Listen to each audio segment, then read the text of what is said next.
नमस्कार, स्वागत है आपका राजस्थान की आज की सबसे ताजा और महत्वपूर्ण खबरों में। तो आइए बिना किसी देरी के जानते हैं राजस्थान की आज की सबसे बड़ी और ताजा खबरें। तो राजस्थान में निकाय चुनाव को लेकर भाजपा ने प्रदेश मुख्यालय पर 3 दिवसीय संभागवार मंथन शुरू कर दिया है। 27 से 19 अगस्त तक चलने वाली इन बैठकों में सभी 7 संभागों के लिए प्रत्याशियों के नामों पर चर्चा होगी। पहले दिन अजमेर, उदयपुर और बीकानेर संभाग के 15 जिलों के निकायों पर मंथन किया जा रहा है। बैठक में प्रदेश अध्यक्ष मदन राठौड़, मुख्यमंत्री भजन लाल शर्मा और संगठन महामंत्री अजय कुमार सहित वरिष्ठ नेता शामिल हो रहे हैं। जयपुर के मानसरोवर में रक्षाबंधन कार्यक्रम के दौरान महिलाओं ने मुख्यमंत्री भजन लाल शर्मा को रक्षा सूत्र बांधा। इस मौके पर सीएम ने पूर्ववर्ती कांग्रेस सरकार पर तीखा हमला बोला और 2 साल बनाम 5 साल के मुद्दे पर जनता के सामने हिसाब रखने की चुनौती दी। उन्होंने कहा कि कांग्रेस सरकार ने 5 साल में भ्रष्टाचार के अलावा कुछ नहीं दिया। इस पर नेता प्रतिपक्ष टीकाराम जूली ने पलटवार करते हुए सरकार के विकास के दावों पर सवाल खड़े किए। 4 राजस्थान निकाय चुनावों में आम आदमी पार्टी ने भाजपा और कांग्रेस को पछाड़ते हुए जयपुर नगर निगम के लिए अपने 11 उम्मीदवारों की पहली सूची जारी कर दी है। जहां भाजपा और कांग्रेस ने अभी तक एक भी प्रत्याशी का नाम नहीं घोषित किया है, वहीं एएपी ने बाजी मार ली है। पार्टी के चुनाव प्रभारी देवेंद्र शास्त्री की अनुमति के बाद जिला अध्यक्ष अमित दादीच ने यह सूची जारी की है।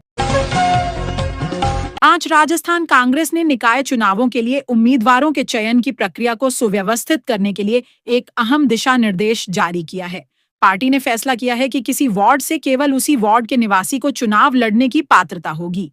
इसका मकसद स्थानीय उम्मीदवारों और मतदाताओं के बीच संबंध को मजबूत करना है। इस फैसले पर कुछ कांग्रेस कार्यकर्ताओं ने आपत्ति भी जताई है।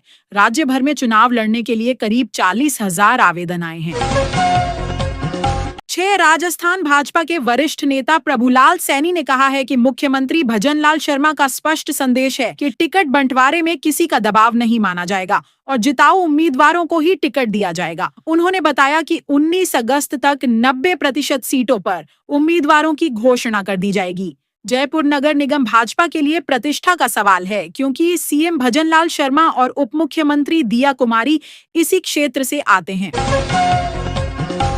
राजस्थान हाईकोर्ट के कार्यवाहक मुख्य न्यायाधीश संजीव प्रकाश शर्मा के खिलाफ न्यायाधीश संदीप मेहता के गंभीर आरोपों पर मुख्य न्यायाधीश सूर्यकांत ने हस्तक्षेप किया है। सीजेआई ने कहा कि इन आरोपों का फैसला सार्वजनिक रूप से नहीं किया जा सकता है और आरोपों का सामना कर रहे न्यायाधीश को उचित अवसर दिया जाना चाहिए। उन्होंने कहा कि मामले की जांच उचित स्तर पर की जा रही है। सीजेआई ने यह भी कहा कि वे और कॉलेजियम के अन्य सदस्य शेष हाईकोर्टों में मुख्य न्यायाधीशों की नियुक्ति पर काम कर रहे हैं।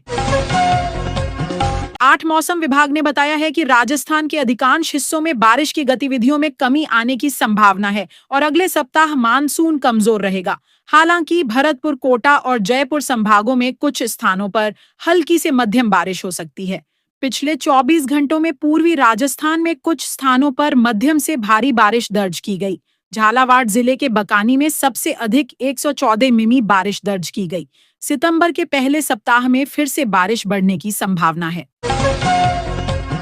9 राजस्थान में मानसून फिर से सक्रिय हो गया है और 12 जिलों में भारी बारिश की चेतावनी जारी की गई है। पिछले 24 घंटों में जयपुर सहित 10 जिलों में 2 इंच तक बारिश दर्ज की गई।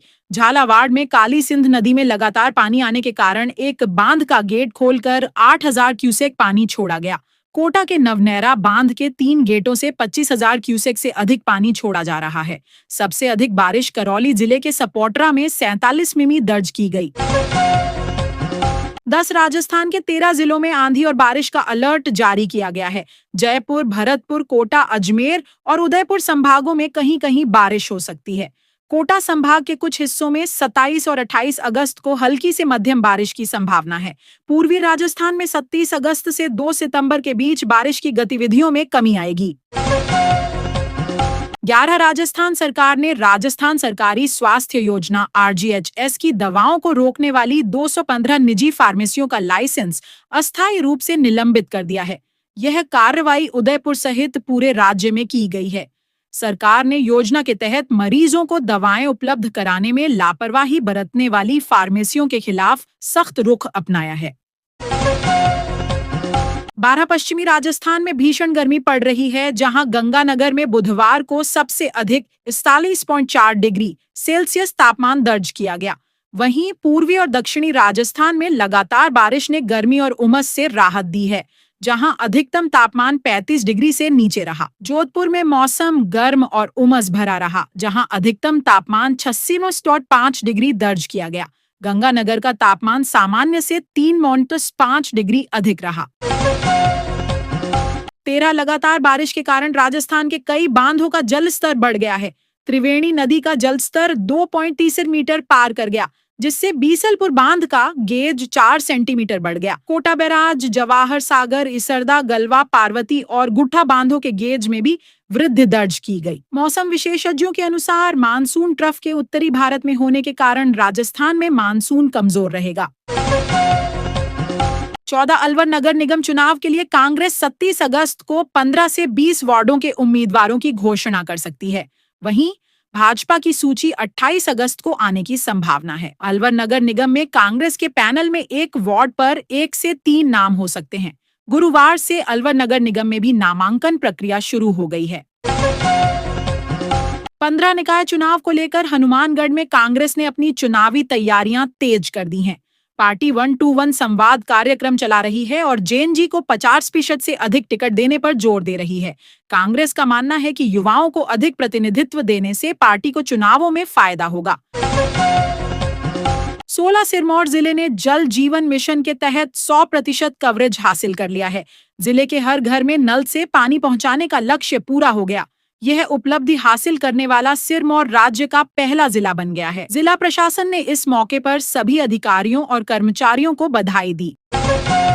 17 राजस्थान के शिक्षा मंत्री मदन दिलावर एक बार फिर विवादों में हैं। भजनलाल सरकार के 2.5 साल के कार्यकाल में दिलावर कई विवादास्पद बयानों और मामलों के कारण कांग्रेस के निशाने पर रहे हैं।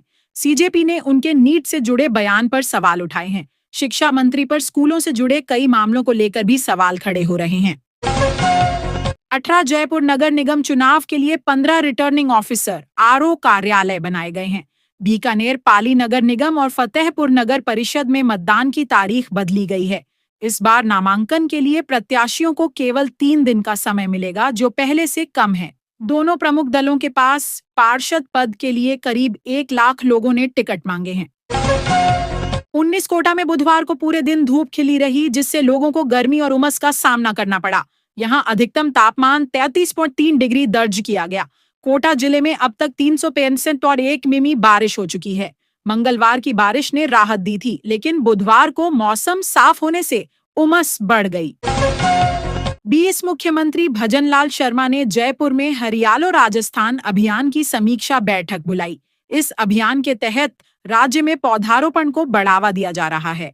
सीएम ने अधिकारियों को अभियान की प्रगति की समीक्षा करने और लक्ष्यों को समय पर पूरा करने के निर्देश दिए।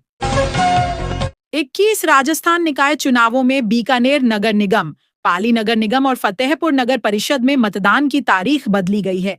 चुनाव आयोग ने प्रशासनिक कारणों से यह बदलाव किया है। नई तारीखों की घोषणा जल्द ही की जाएगी। इस बीच दोनों प्रमुख दलों के कार्यालयों और होटलों में टिकट के दावेदारों का जमघट लगा हुआ है। 22 नेपाल में बोटेकोशी नदी में आई विनाशकारी बाढ़ में 160 से अधिक लोगों की मौत की पुष्टि हुई है और 140 से अधिक भारतीय नागरिक अभी भी लापता हैं। हिमनद के ढहने से आई इस बाढ़ ने कई गांवों और इमारतों को बहा दिया। कुल लापता लोगों की संख्या 400 से अधिक हो सकती है। भारत ने बाढ़ प्रभावित नेपाल के लिए 10 टन राहत सामग्री भेजी है और भारतीय वायुसेना बचाव अभियानों में जुटी है। विदेश मंत्री एस जयशंकर ने कहा कि इस मुश्किल समय में भारत नेपाल के साथ खड़ा है। तेज प्रधानमंत्री नरेंद्र मोदी ने आज 27 अगस्त को राष्ट्रीय खेल दिवस के अवसर पर खेलो इंडिया संवाद कार्यक्रम में युवाओं को वर्चुअल माध्यम से संबोधित किया। इस कार्यक्रम का फोकस युवा भागीदारी, खेल विकास और राष्ट्र निर्माण पर था। पीएम ने इस मौके पर भारत के 2036 ओलंपिक की मेजबानी की तैयारियों पर भी जोर दिया। यह कार्यक्रम देश भर के 500 से अधिक स्थानों पर आयोजित किया गया।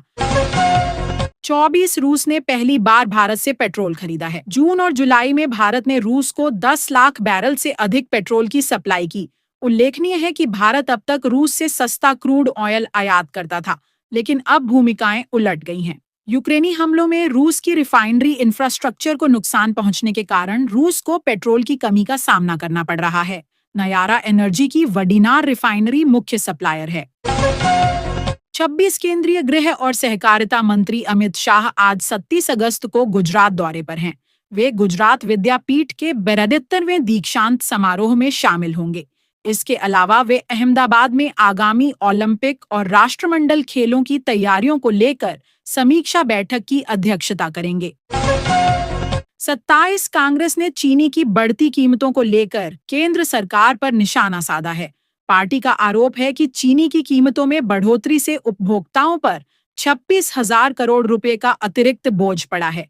कांग्रेस ने सरकार से इस मामले में तत्काल हस्तक्षेप करने और चीनी की कीमतों को नियंत्रित करने की मांग की है।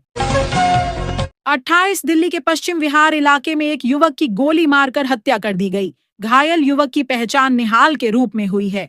पुलिस के अनुसार प्रारंभिक जांच में यह मामला प्रेम प्रसंग से जुड़ा बताया जा रहा है। पुलिस सबूतों की जांच कर रही है और आरोपियों की गिरफ्तारी के लिए छापेमारी की जा रही है। उपनिस आईआईटी दिल्ली में छात्र संस्थागत उदासीनता को लेकर 4 दिनों से विरोध प्रदर्शन कर रहे हैं। यह प्रदर्शन भौतिकी के एक छात्र की आत्महत्या के बाद शुरू हुआ। छात्र प्रशासन के खिलाफ कार्रवाई की मांग कर रहे हैं और उनका कहना है कि संस्थान ने छात्रों की समस्याओं को गंभीरता से नहीं लिया। प्रदर्शन आईआईटी दिल्ली परिसर में जारी है। 30 उज्जैन के महाकालेश्वर मंदिर में कुछ कांवड़ियों और सुरक्षा कर्मियों के बीच झड़प हो गई। इस झड़प में 6 सुरक्षाकर्मी घायल हो गए। आरोप है कि कांवड़ियों ने मंदिर के गर्भगृह में जबरन घुसने की कोशिश की, जिस पर सुरक्षाकर्मियों ने रोका तो उन पर हमला कर दिया। पुलिस ने इंदौर निवासी सचिन मराठा सहित 30-40 लोगों के खिलाफ मामला दर्ज किया है। आरोपी विश्व हिंदू परिषद से जुड़ा बताया जा रहा है।